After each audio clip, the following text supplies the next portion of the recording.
Hello, hello mga Suki Loves! For today's video, gagawa tayo ng 2-tier wedding cake na may white and pastel color blue na motif. February 23 pa po ito na order at ang size is 10 by 5 and 7 by 5 inches na chocolate moist. First natin gagawin ay magka-crumb coat tayo ng cake.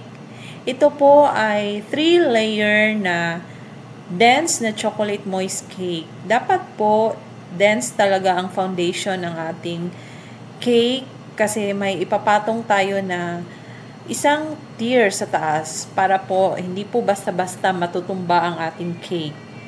So dito, ika-crumb coat natin siya gamit ang whipped cream and chocolate ganache. Each layer po, meron akong binubuhos na chocolate ganache. Hindi lang po para masarap ang lasa, kundi para maging matibay ang ating cake.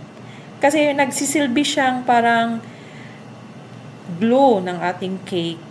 Para kung ma-chilled na siya, mas lalong tumitibay ang cake. Para siyang nagiging lock ng ating cake.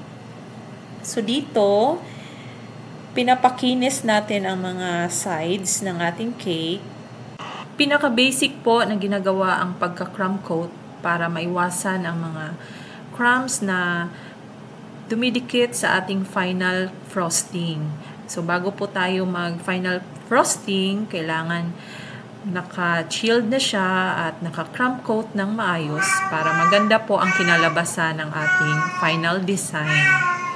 So, dito, nile-level natin ang mga sides ng ating cake. Yan, meron tayong ginamit na black straw para sa ating dowel. Ito po ay ini-ensure natin na hindi po matumba ang ating cake. Meron po siyang foundation na tinatawag. Meron tayong 4 na black straw na tinutusok sa gitna ng cake kung saan po nakaposisyon ang ating top tier. Doon din po natin itusok ang ating dowel. Yan, meron po tayong nilagay na cake board para patong natin ang ating top tier. Size 7 inches na cake board ang ating ginamit. Yun din po ang size ng ating top tier.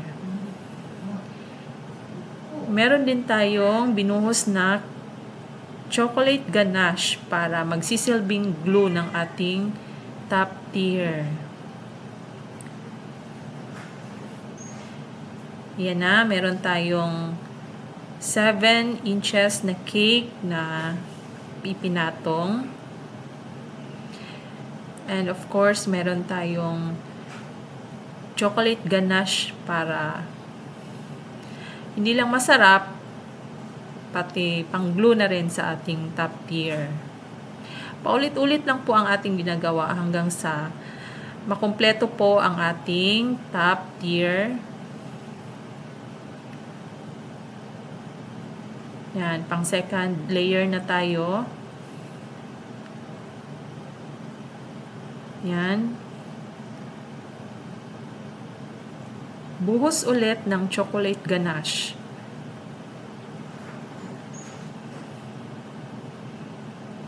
Clear all sides para ang crumbs po ay malak natin siya. Pang third layer na siya. Chocolate ganache ulit. Icing.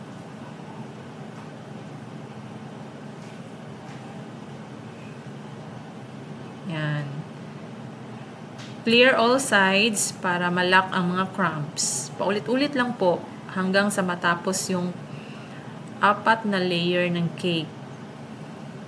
Chocolate ganache ulit. Yan na po ang ating 4th layer ng top tier. Ayan po, may nakikita kayong crumbs. So, dapat hindi na po yan didikit sa ating final na icing. Yan po ang pinaka-basic na ginagawa. Ang pagka-crumb coat. Yan. Ile-level lang natin siya.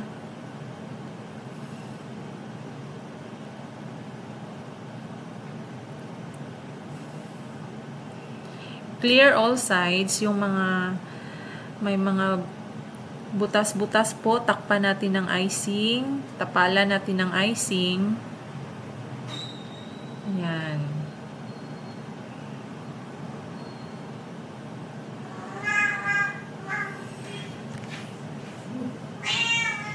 Yan, para kuminis.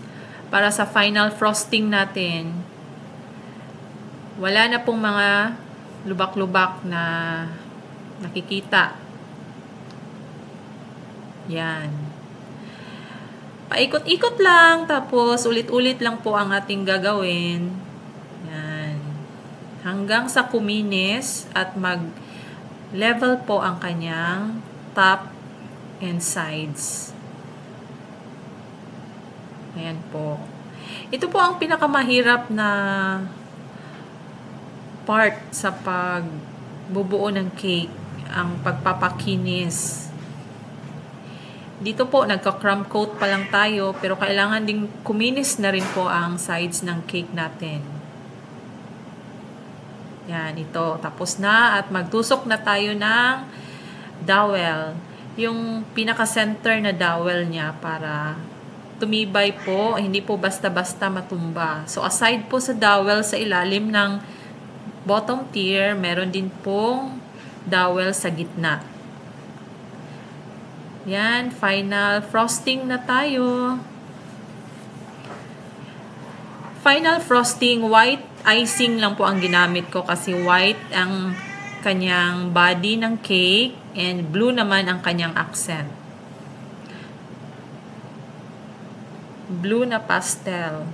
Para sa pag-combine po ng blue na magiging pastel, ang blue nilalagyan ko lang po ng konting brown ang icing para hindi po siya masyadong blue tingnan, para magiging light, mag-tone down ang kanyang pagkaka-blue. So, ayan. From top to bottom po ang pag-a-icing natin, paglalagay ng frosting. Gumagamit tayo ng piping bag para madali siyang i-control at ma-cover lahat ng cake. Yan. All sides po para pagpakinis natin, pantay-pantay po ang kanyang pagpapakinis. Ayan. Top hanggang sa baba.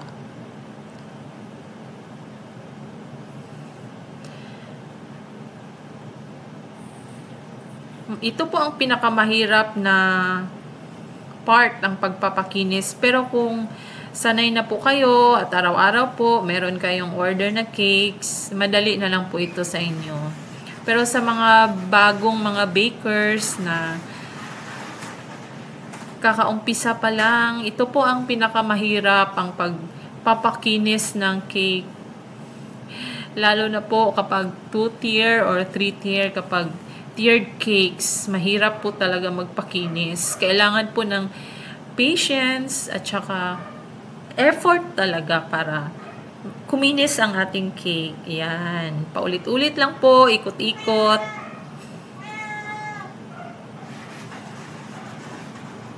Hanggang magpantay ang lahat ng sides and edges ng ating cake. Yan. Sa totoo lang, nakakangalay po ang pagpapakinis ng cake. Kaya po, mahal po ang cake kasi mahal ang ingredients. Mahal po ang, lalong-lalo na chocolate cake, ito, mahal po ang cocoa powder ngayon. At ang effort ng isang baker. Hindi po madali ang paggawa ng cake. Ang pag-assemble, ang pagpakinis, at ang pag-decorate. Yan, all sides dapat po pantay.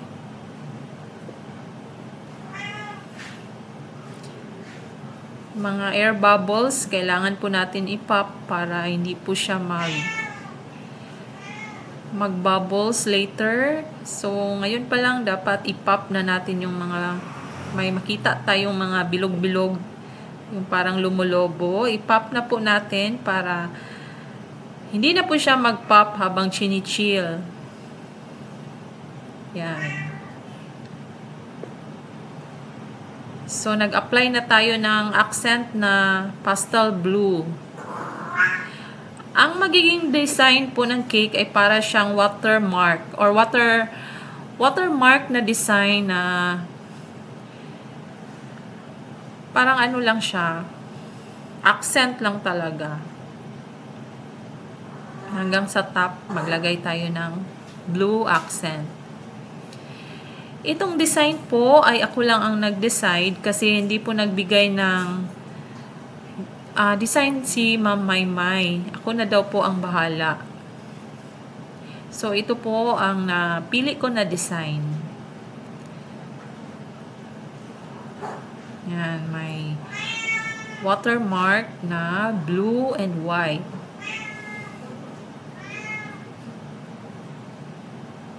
Ayan. Malapit na po siyang matapos.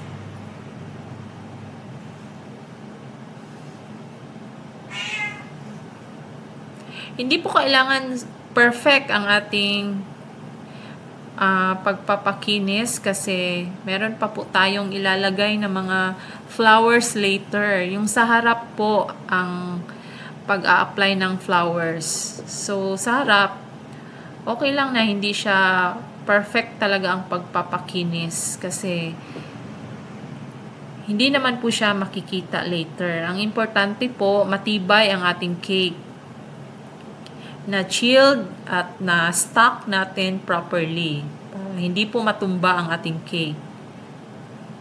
Naglalagay po tayo ng parang pearl na border sa each tier ng ating cake. Additional accent po ng ating wedding cake. Yan. Piping bag lang po yan na binutasan ko sa tip para magmukha siyang pearl na white.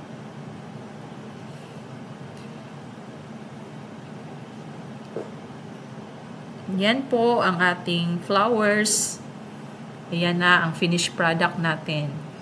Meron po siyang customized na topper. Ang pangalan po ng couple natin. Yan. Gold na cake topper. Tapos, meron pong mga flowers sa harap. Yan. Nakaano po siya. Parang slanting po ang design ng ating flowers. Artificial flowers po ang nilagay natin.